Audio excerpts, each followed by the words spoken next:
The deafening gunshot echoed through the saloon, freezing Emma Edwards in place as she watched the town's most respected banker slump forward onto the poker table, blood pooling beneath him.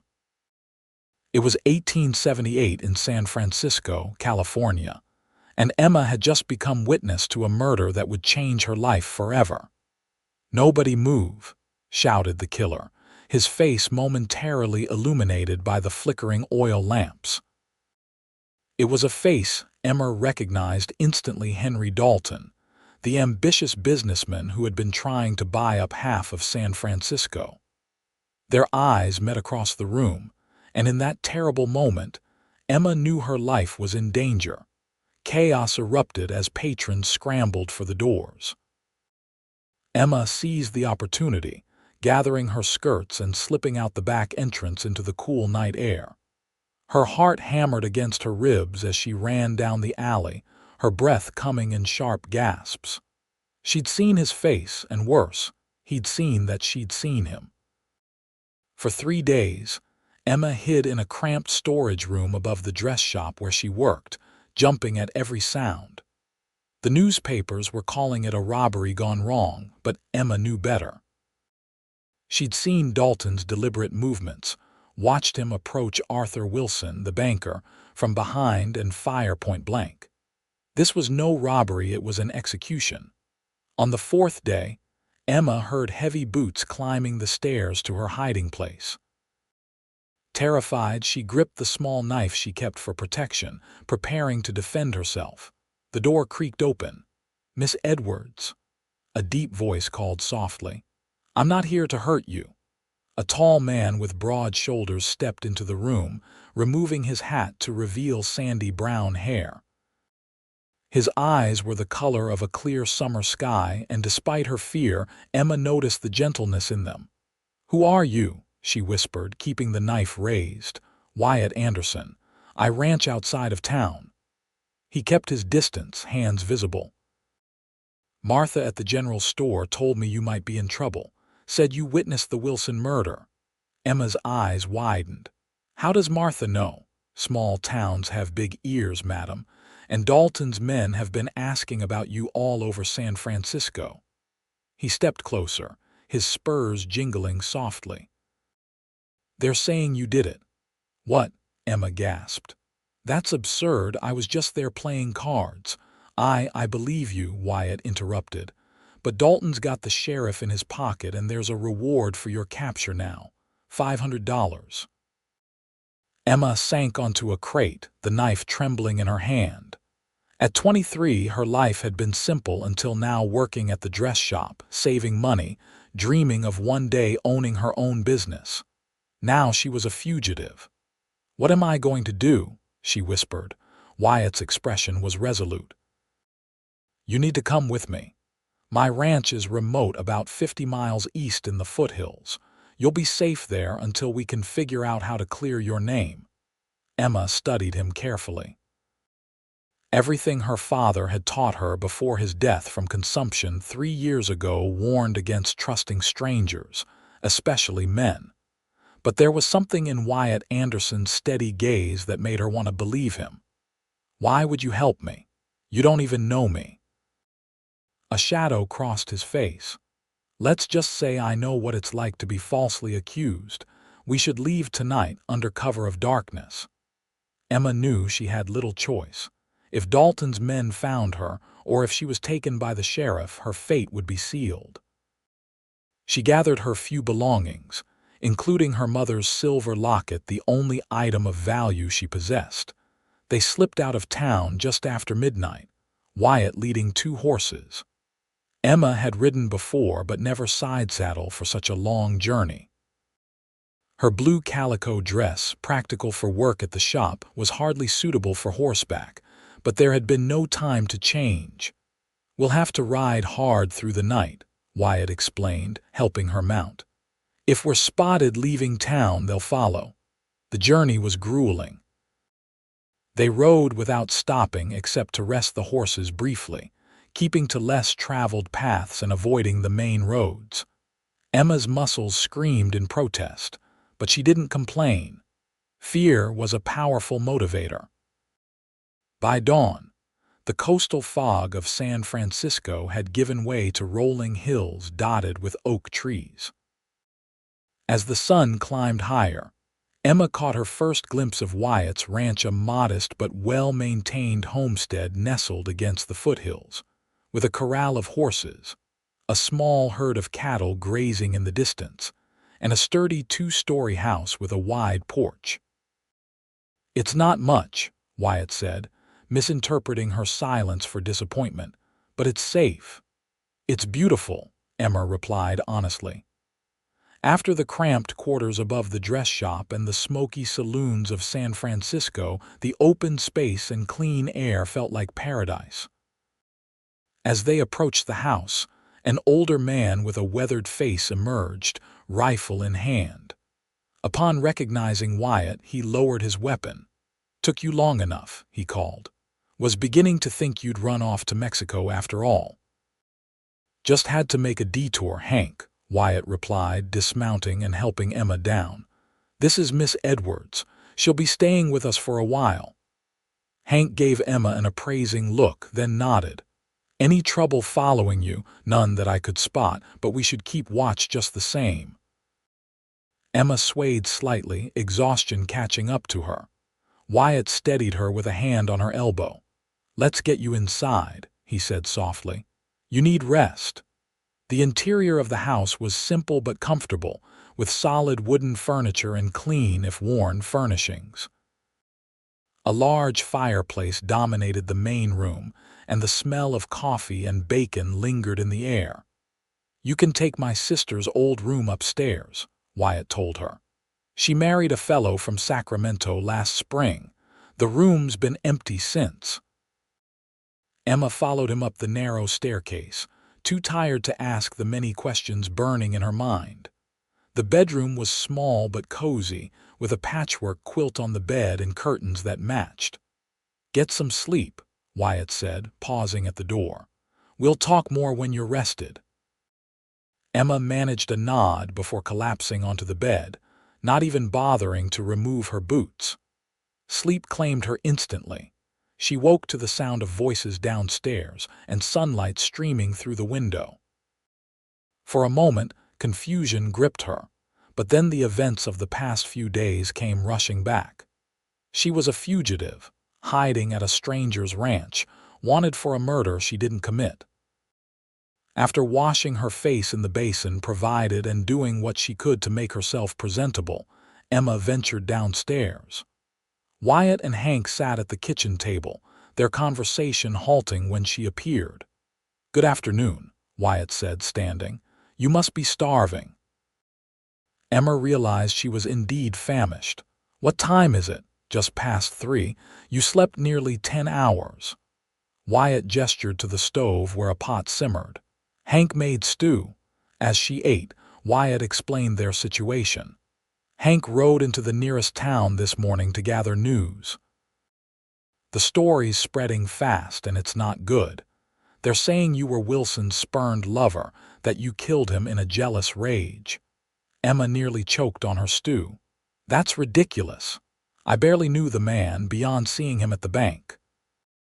"Folks will believe what they're told, especially when it comes from someone as influential as Dalton," Hank said, his voice gravelly from years of tobacco.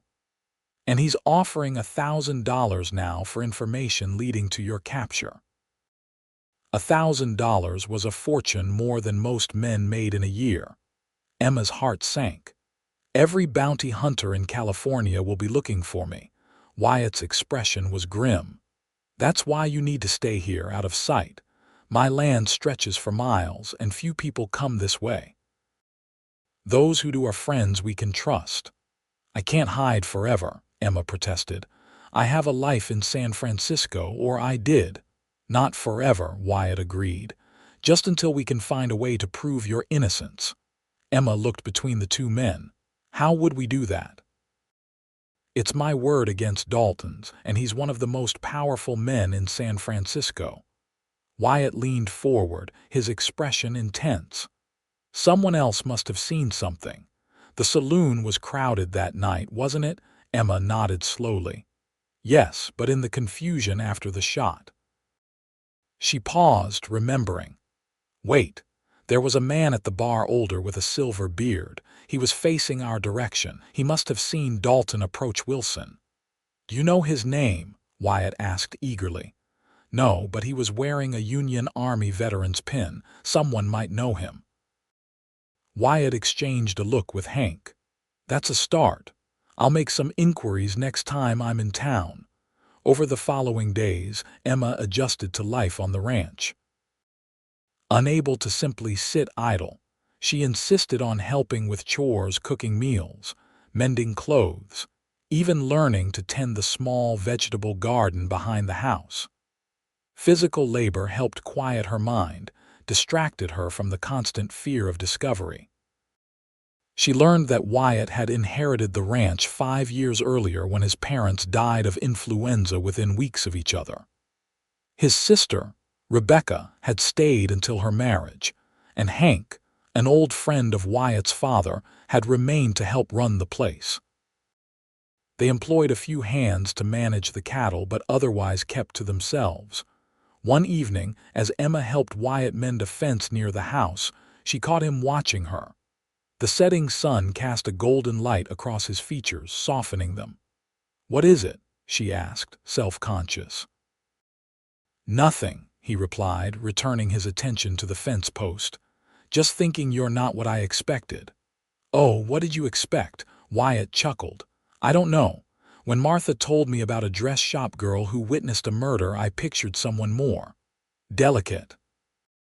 Emma supplied with a raised eyebrow. "Helpless," he corrected. "But you're strong, resourceful." Emma hammered a nail with perhaps more force than necessary. "My father believed women should know how to fend for themselves. He taught me to ride, shoot, even how to throw a punch properly." Her smile faded. "He would be horrified to see me in this situation." "I think he'd be proud of how you're handling it," Wyatt said quietly. Their eyes met, and something shifted between them, a moment of connection that sent a flutter through Emma's chest. She looked away first, confused by the feeling.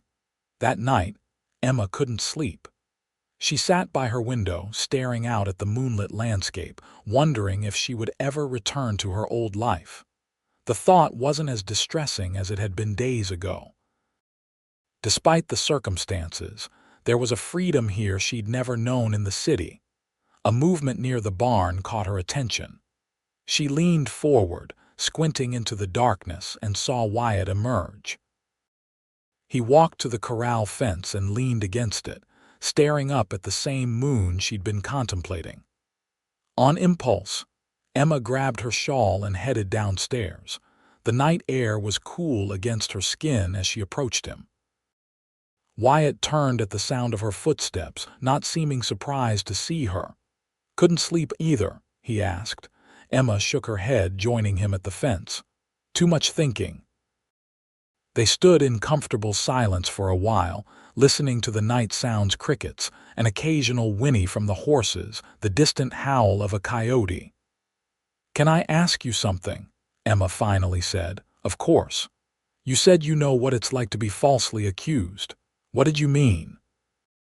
Wyatt's hands tightened on the fence rail. For a moment she thought he wouldn't answer. 3 years ago there was a stage robbery near Sacramento, he began, his voice low. "The driver was killed. I was in the area buying supplies and got swept up in the investigation. A witness claimed to have seen me near the scene." "But you were innocent," Emma said, certain of it. "Yes, but I spent 2 months in jail before another man was caught with the stolen goods and confessed." His gaze remained fixed on the distant mountains. "Those 2 months taught me how quickly people are willing to believe the worst about others. How justice isn't always just." Emma understood then why he had been so quick to believe her, to help her. "I'm sorry that happened to you. It made me more cautious about who I trust," he said, finally looking at her. "But also more determined to stand up for those who need it." There was warmth in his eyes that made Emma's breath catch. Without thinking, she reached out and placed her hand over his on the fence rail. Wyatt's hand turned, his fingers intertwining with hers. "Thank you," she whispered, "for believing me, for helping me."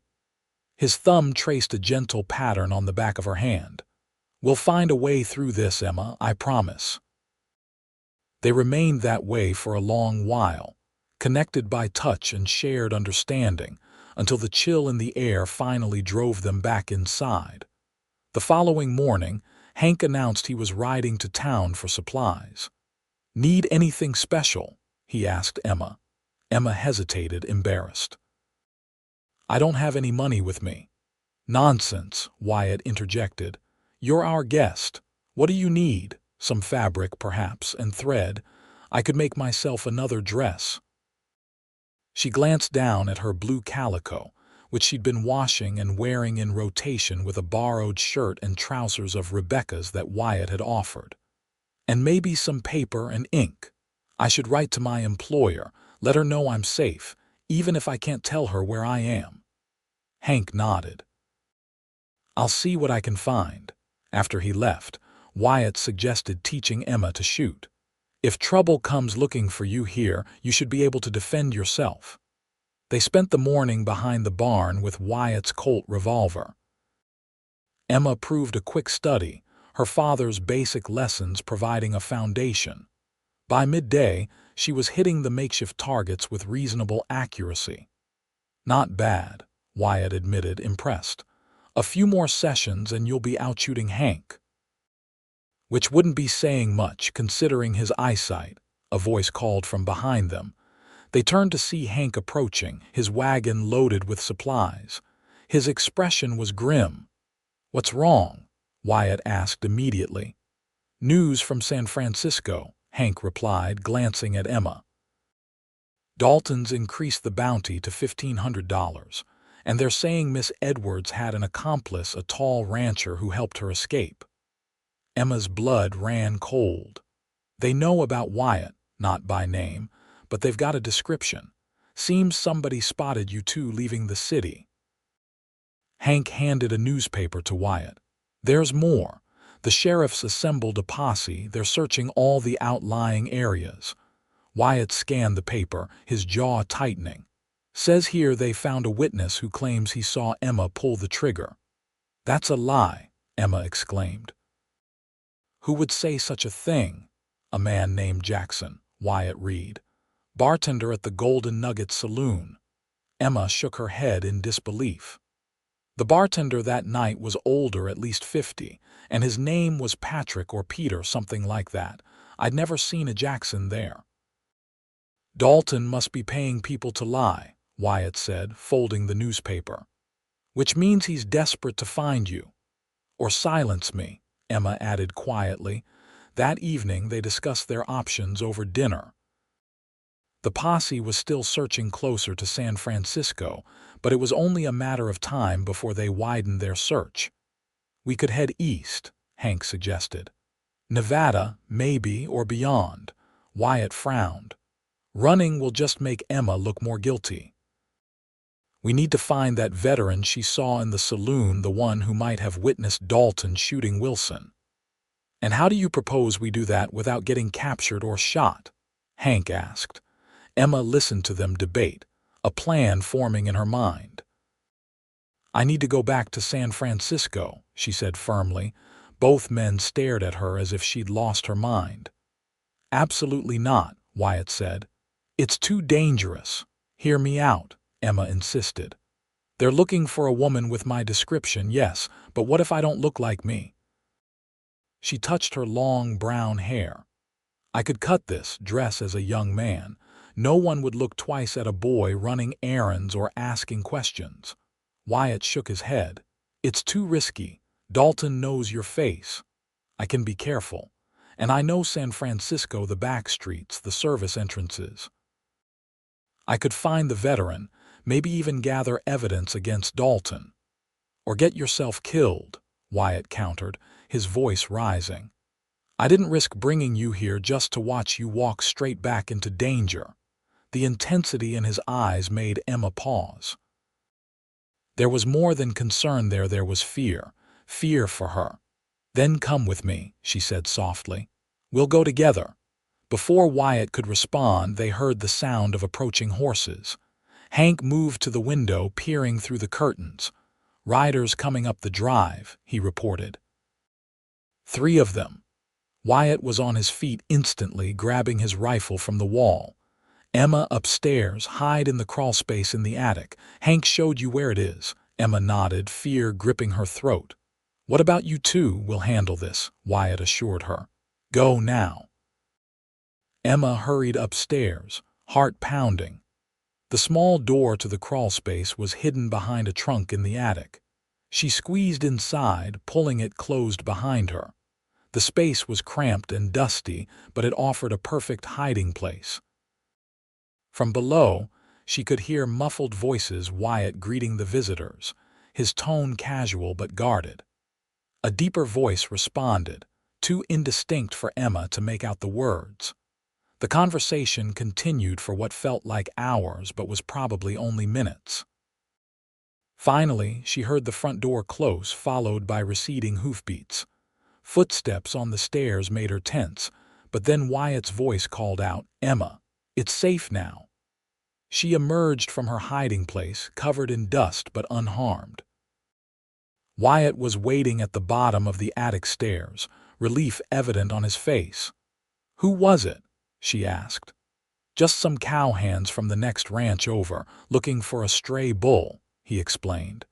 "But they mentioned seeing strangers asking questions in town, men who don't look like locals."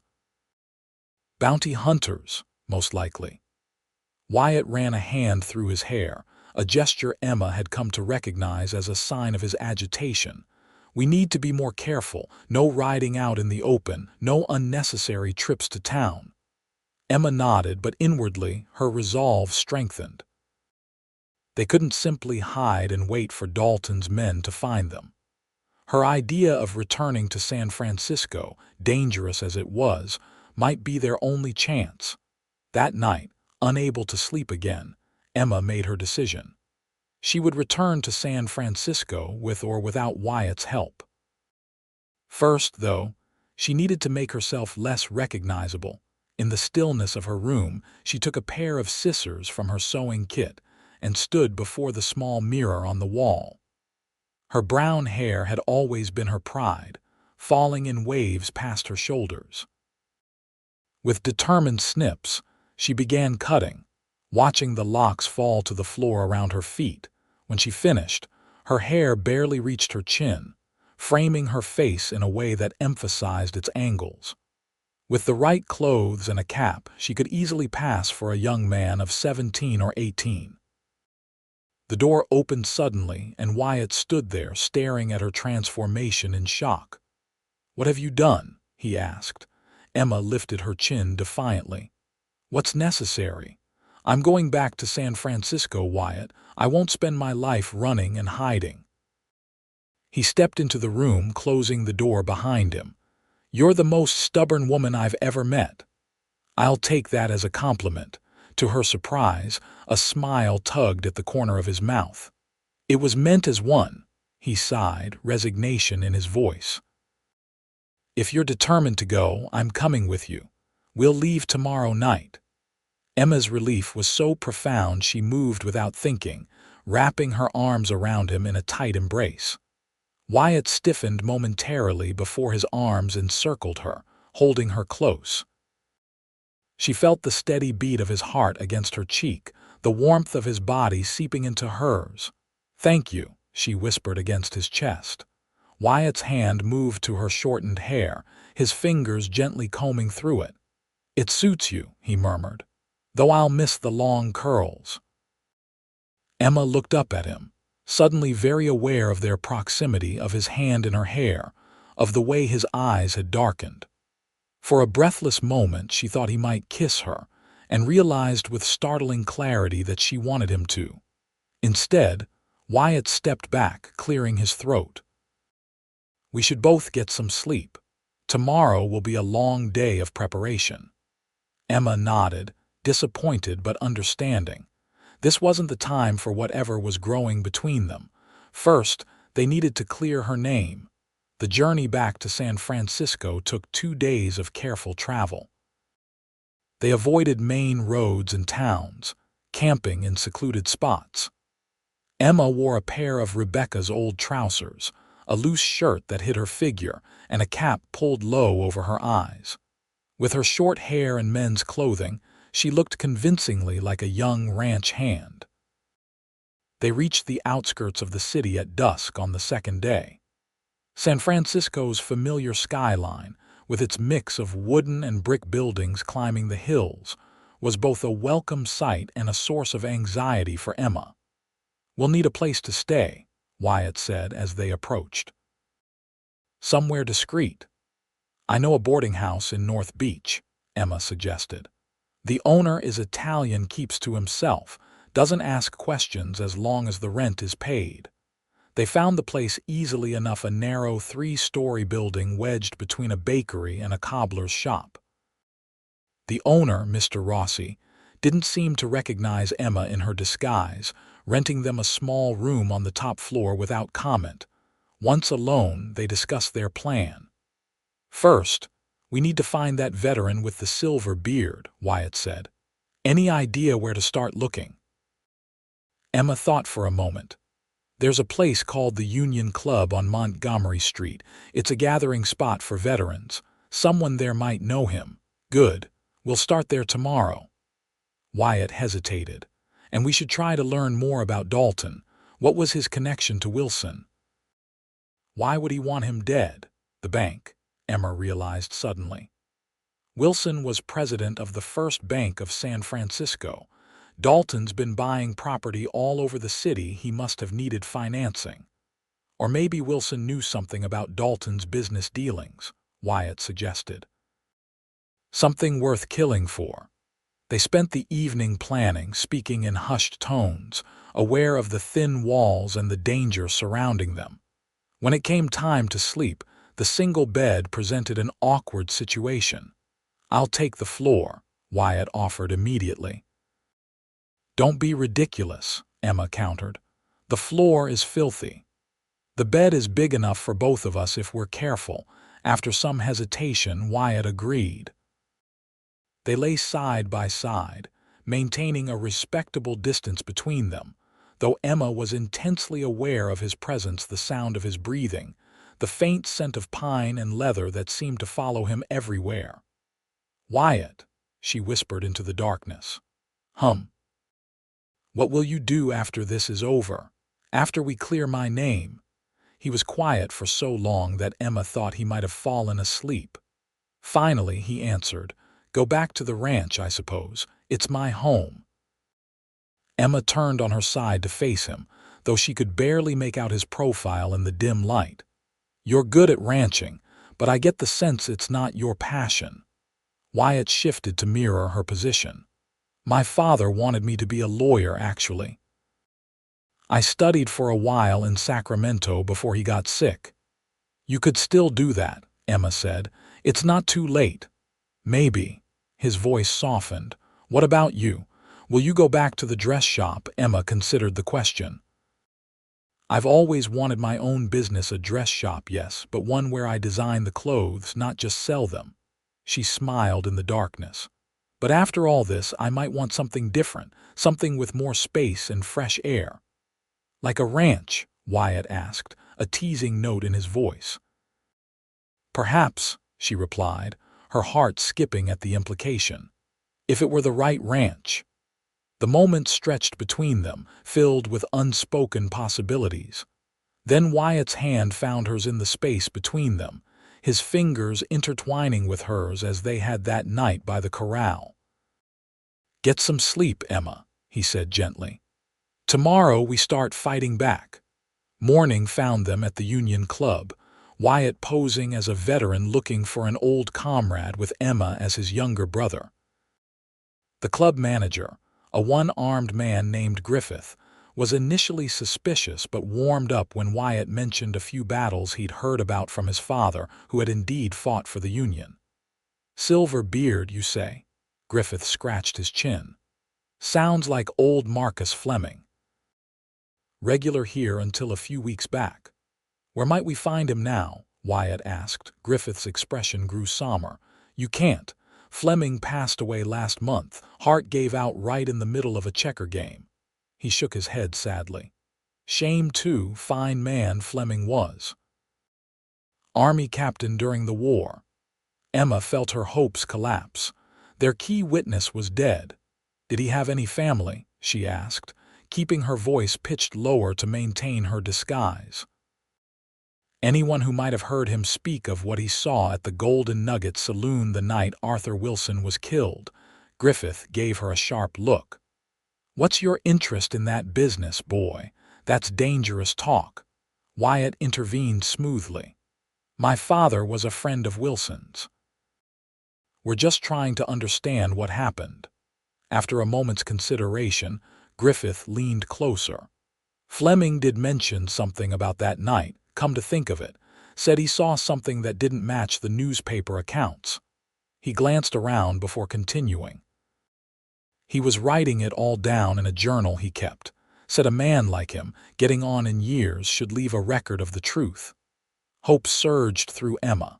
Do you know what happened to his journal after he died? His daughter came and collected his things. Lives over on Russian Hill, I believe. Elizabeth Calvert, her name is. Armed with this new information, Emma and Wyatt thanked Griffith and set out for Russian Hill. The neighborhood was one of San Francisco's more fashionable areas, with elegant homes overlooking the bay. Finding the Calvert residence wasn't difficult, but gaining access to Elizabeth Calvert proved challenging. The housekeeper who answered the door informed them that Mrs. Calvert was not receiving visitors. It's regarding her father, Captain Fleming, Wyatt explained. A matter of some urgency. The housekeeper hesitated. Wait here, she finally said, closing the door. Several minutes later, a woman in her 30s appeared, dressed in mourning black, her expression guarded but curious. I'm Elizabeth Calvert. I understand you knew my father, not personally, Wyatt admitted. But we believe he witnessed something important the night of Arthur Wilson's murder at the Golden Nugget saloon. Mrs. Calvert's eyes widened slightly. You'd better come inside. Once seated in a tastefully appointed parlor, Wyatt explained their situation, revealing Emma's true identity and their reason for seeking Captain Fleming's journal. This is a serious accusation against Mr. Dalton, Mrs. Calvert said when they finished. He's a powerful man in this city. A powerful man who won't hesitate to kill to protect his interests, Emma replied earnestly. Your father saw the truth. We need his testimony, even if it's only in written form. Mrs. Calvert studied Emma intently. My father spoke of that night before he died. He was troubled by what he saw and by the reports that followed in the newspapers. She rose and crossed to a writing desk in the corner. He kept meticulous journals. The most recent one should contain what you're looking for. She removed a leather-bound book from a drawer and handed it to Emma. Page 42, I believe. He marked it with a red ribbon. Emma's hands trembled as she opened the journal to the marked page. Captain Fleming's handwriting was neat and precise, the account detailed. He described sitting at the bar, facing the poker tables, when he saw Henry Dalton enter the saloon. Fleming had recognized Dalton from business dealings years earlier. The account continued, describing how Dalton had approached Wilson from behind, withdrawn a small pistol from his coat, and fired at close range. In the ensuing chaos, Fleming had observed Dalton slip the murder weapon into the pocket of a drunken miner passed out in a corner booth, a perfect scapegoat who would likely not remember the evening's events. This is it, Emma breathed. This proves I didn't kill Wilson. It proves Dalton did. But will it be enough? Wyatt wondered aloud. It's still one man's word against Dalton's, and Captain Fleming isn't here to testify. The journal should be sufficient, Mrs. Calvert said. My father was highly respected. His word carries weight, even posthumously. "We need to get this to someone who can help us," Emma said. "Someone Dalton doesn't control." "The federal marshal," Wyatt suggested. "Dalton might have the local sheriff in his pocket, but the U.S. Marshal's office is another matter." Mrs. Calvert offered to keep the journal safe while they located the marshal, giving them a copy of the relevant pages. As they prepared to leave, she touched Emma's arm. "Be careful," she warned. "Since my father's death, I've had the distinct feeling of being watched. It may be nothing, but—" "We'll be cautious," Emma promised. They left the Calvert home with renewed hope but also increased vigilance. If Dalton suspected Captain Fleming had witnessed the murder, he might have already been searching for the journal. Their caution proved warranted. As they made their way toward the federal building where the marshal's office was located, Emma noticed a man following them, a heavy-set fellow with a distinctive bowler hat, who had been across the street from the Calvert residence when they exited. "Don't look now," she murmured to Wyatt, "but I think we're being followed." Wyatt casually glanced over his shoulder. "The man in the bowler?" "Yes, he was watching Mrs. Calvert's house earlier." They quickened their pace, turning down a side street in an attempt to lose their pursuer. Instead, they found themselves facing two more men who stepped out from a doorway, blocking their path. "Well, well," one of them sneered. "If it isn't the dress shop girl and her cowboy, Mr. Dalton will be pleased we found you." Wyatt pushed Emma behind him, his hand moving toward the gun concealed beneath his coat. "We don't want trouble." "Should have thought of that before you interfered in Mr. Dalton's business," the second man replied, drawing his weapon. The situation was deteriorating rapidly. The man in the bowler had caught up to them, blocking their retreat. They were trapped in the narrow alley. "Run when I create a diversion," Wyatt whispered to Emma. "Get to the marshal." Before she could protest, Wyatt lunged at the closest man, catching him off guard. The man's gun fired wildly into the air as they grappled. Emma seized the opportunity, darting past the second man, who was momentarily distracted by the scuffle. The man in the bowler moved to intercept her, but Emma was faster, fueled by desperation. She ran as she'd never run before, her cap flying off, her short hair coming loose from its tie. Behind her, she heard more gunshots and silently prayed for Wyatt's safety. The federal building was 3 blocks away. Emma pushed through startled pedestrians, ignoring their indignant exclamations. Her disguise was compromised now. Anyone looking would see a young woman in men's clothing, exactly the sort of oddity that would be remembered and reported. She burst into the marshal's office, breathless and disheveled. A clerk looked up in alarm. "I need to see the marshal immediately," she gasped. "It's a matter of life and death." The clerk hesitated, but something in Emma's desperate expression convinced him. He disappeared through a door, returning moments later with a tall, stern-faced man wearing a marshal's badge. "I'm Marshal James Parker," he said. "What's this about?" "My name is Emma Edwards," she began, watching recognition dawn on his face. "I'm wanted for a murder I didn't commit. I have evidence proving Henry Dalton is the real killer, but my friend is in danger. Dalton's men have him trapped in an alley off Market Street." To his credit, Marshal Parker didn't waste time questioning her story. He called for his deputies, instructing them to follow Emma to the location where she'd left Wyatt. They arrived to find a crowd gathered around the alley entrance. Emma pushed through, her heart in her throat, fearing the worst. Relief flooded her when she saw Wyatt standing, though he was bleeding from a cut above his eye. One of Dalton's men lay unconscious nearby.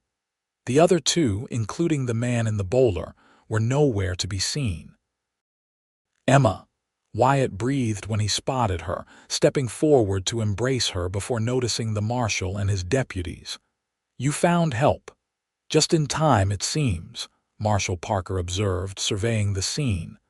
"Now, Miss Edwards, you mentioned evidence." At the marshal's office, Emma and Wyatt presented Captain Fleming's journal pages and explained the entire situation. Marshal Parker listened intently, occasionally asking clarifying questions. "This is compelling evidence," he acknowledged when they finished. "Combined with the inconsistencies in the official investigation, it's enough to warrant bringing Dalton in for questioning." "He won't come quietly," Wyatt warned. "Few of his type do," the marshal agreed. "But justice has a way of catching up to men like him eventually." Marshal Parker dispatched deputies to locate and arrest Henry Dalton, while others were sent to inform the San Francisco sheriff of the new evidence. Emma and Wyatt remained at the federal building, protected by armed deputies. Hours passed with no word. Night fell, and Marshal Parker suggested they get some rest in the building's small living quarters, usually reserved for witnesses in federal cases. "Tomorrow we'll sort this all out," he assured them. The room provided was sparse but secure, with a single bed, a washstand, and a chair. Once again, they found themselves facing the awkwardness of shared sleeping arrangements. "I'll take the chair," Wyatt offered, though he looked exhausted, his injured eye now swollen despite having been cleaned and bandaged by one of the deputies. "No," Emma said firmly. "You're hurt." "Take the bed, I'll use the chair." Wyatt shook his head, wincing slightly at the movement. "I'm not letting you sleep in a chair while I take the bed." "Then we'll share again," Emma decided. "We managed it last night without impropriety. We can do so again." The truth was, after the day's dangers, Emma wanted the comfort of Wyatt's presence beside her.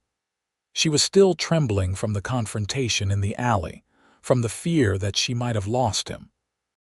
As they settled onto the narrow bed, closer than they had been at the boarding house due to the limited space, Emma turned to face Wyatt. "I thought they might have killed you," she whispered, her voice catching. Wyatt's hand found hers in the darkness. "It would take more than Dalton's thugs to keep me from making sure you're safe." The emotion in his voice made Emma's heart race. Without overthinking, she leaned forward and pressed her lips gently to his. Wyatt froze for a moment, then responded, his hand moving to cup her cheek as he deepened the kiss. When they broke apart, both were breathing heavily. Emma could feel the rapid beating of her heart, the warmth spreading through her body. "I've wanted to do that since the night by the corral," Wyatt admitted, his thumb tracing the curve of her cheekbone. "Why didn't you?" Emma asked, leaning into his touch. "Because your life was in danger and I didn't want to complicate things." He smiled ruefully. "And because I wasn't sure if someone like you could ever care for someone like me." "Someone like me, a city woman, educated, refined," Emma laughed softly. "I work in a dress shop, Wyatt. I'm hardly high society." Her expression grew serious. "And I've cared for you since the moment you risked everything to help a stranger." This time it was Wyatt who initiated the kiss, pulling her closer, his arms encircling her as if he never wanted to let go. They fell asleep that way, wrapped in each other's embrace, the dangers temporarily forgotten in the newfound joy of their connection. Morning brought a flurry of activity. Marshal Parker entered their room at dawn, his expression grim but satisfied. "We've got Dalton," he announced. "Tried to flee the city, but we caught him at the docks. And there's more. We found the murder weapon hidden in his office safe, along with documents suggesting he was embezzling from his own companies. He was using Wilson's bank to launder the money." "Has he confessed?" Emma asked eagerly. "Not yet, but one of his men has turned on him, hoping for leniency." Between that testimony, Captain Fleming's journal, and the physical evidence, Dalton's finished. The marshal smiled. "Which means, Miss Edwards, that you're no longer a fugitive. The charges against you have been dropped."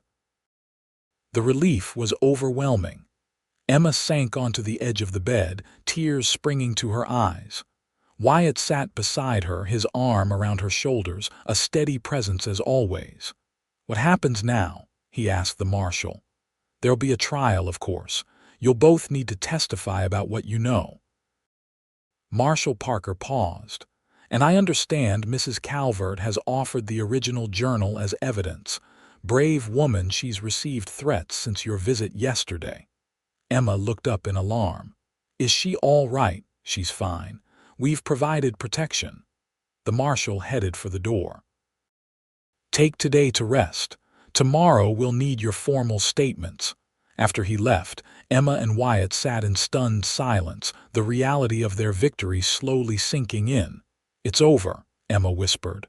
"I can have my life back." Wyatt's arm tightened around her. "Is that what you want?" To go back to the way things were before, she turned to face him, seeing the vulnerability in his eyes. "No," she said simply, "not exactly like before." His smile was slow, warming his entire face. "Good. Because I was thinking about what you said about wanting a business of your own, but also more space and fresh air." "Were you now?" Emma's lips curved upward. "My ranch has plenty of both. And San Francisco isn't so far that you couldn't establish connections for your dress designs." He took her hands in his. "I know it's sudden and there would be much to consider," but Emma silenced him with a kiss. "Yes," she said when they broke apart. "To whatever you're proposing, yes." Wyatt laughed, the sound filled with joy and relief. "I haven't actually proposed anything specific yet." "Then you should get to it, Mr. Anderson," Emma teased. "I'm not getting any younger." His expression grew serious, though his eyes still sparkled. "Emma Edwards, would you consider making a life with me? Building something together, a home, a business, a family perhaps?" Emma's heart swelled with emotion. 6 weeks ago she had been a simple dress shop assistant with modest dreams. Now she had faced death, become a fugitive, found love, and emerged stronger than she'd ever imagined possible. "I would consider it very seriously," she replied, matching his tone before breaking into a radiant smile. "In fact, I accept." The trial of Henry Dalton became the sensation of San Francisco. Emma and Wyatt testified, along with the turncoat henchman and several of Dalton's business associates who came forward once they realized the tycoon's downfall was inevitable. Captain Fleming's journal proved crucial, his posthumous testimony carrying the weight of an honorable man's final truth. Dalton was convicted of murder, embezzlement, and conspiracy. The judge showed no mercy, sentencing him to hang for his crimes. Justice had been served, though Emma took no pleasure in the man's fate. She had seen enough violence to last a lifetime. In the aftermath, Emma was approached by several newspapers wanting to tell her story. She declined most, but agreed to one interview with a female reporter who seemed more interested in the truth than in sensationalism. "What will you do now that your name is cleared?" the reporter asked. Emma glanced at Wyatt, who stood nearby, and smiled. "Build a new life," she answered. "One day at a time." They were married 3 months later in a simple ceremony on Wyatt's ranch, with Hank serving as best man and Elizabeth Calvert, who had become a friend during the trial, standing with Emma. The dress shop owner, Mrs. Bennett, attended as well, bringing a wedding gift, the startup funds for Emma to establish her own design business. "I always knew you had talent," she told Emma. "Now the world should see it too." Life settled into a new rhythm. Emma converted a sunlit room in the ranch house into her workshop, designing dresses that combined city elegance with practical comfort for country living. Word of her skills spread, and within a year, she had a steady clientele from the surrounding towns, and even a few loyal customers in San Francisco who made the journey specifically to commission her work. Wyatt continued running the ranch, but with Emma's encouragement, also began studying law again in his spare time. His experience with injustice had rekindled his desire to understand and perhaps someday practice law, focusing on helping those wrongfully accused. They traveled to San Francisco occasionally for Emma's business, for Wyatt's studies, and to visit Elizabeth Calvert, whose friendship remained a cherished connection to the events that had brought them together. 2 years after their marriage, Emma gave birth to a son they named Marcus, in honor of Captain Fleming, whose truth had saved them. Watching Wyatt hold their child for the first time, Emma reflected on the strange twist of fate that had led her to this moment. A murder she witnessed had nearly cost her everything, but had ultimately given her more than she'd ever dreamed possible: a loving husband, a thriving business of her own, a beautiful child, and a home where she truly belonged. "What are you thinking about?" Wyatt asked, noticing her contemplative expression as he rocked their son. "How sometimes the worst moments of our lives can lead to the best," she replied, joining him by the window where the setting sun bathed the ranch in golden light. "If I hadn't been in that saloon that night, we might never have met," Wyatt finished, shifting Marcus to one arm so he could wrap the other around Emma. "I thank God every day that you were brave enough to trust me when I showed up at your hiding place. And I thank God you were stubborn enough to help a woman accused of murder," Emma returned, leaning against him, "even when it meant becoming a fugitive yourself."